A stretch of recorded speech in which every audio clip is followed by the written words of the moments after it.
So buyer brokerage representation agreement, page 2. We are on section 5, disclosures.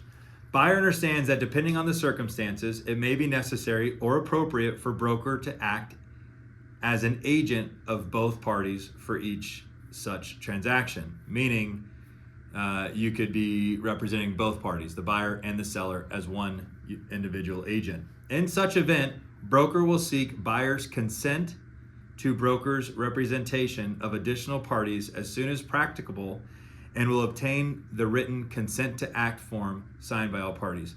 The reality is what this is telling you is it's actually giving you exact instructions on how to be a dual agent properly and legally. In the event you are put in a situation where it's of the best interest of all parties for you to represent the buyer and the seller, you are required to go and get the consent to act form signed. And that now makes that legal. So this isn't something to be over discussed because I don't want to muddy the waters.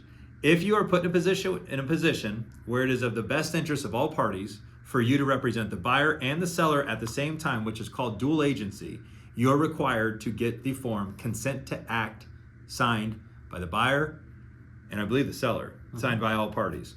Okay, so make sure you do that. All right, hold on.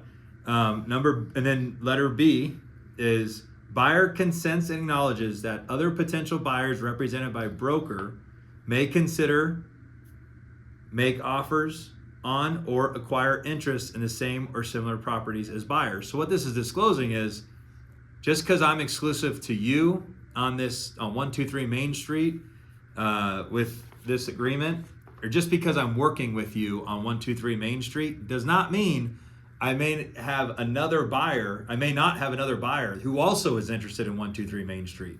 So it's really just disclosing to your buyer that if 123 Main Street is a hot property, I may have a pool of 10 buyers at that moment, and 4 of them may all like that property. I'm disclosing up front that I may be representing all 4 of those buyers on this one home. Now, in that case, it doesn't go into it, but in that case, I would be very intentional about being extremely ethical.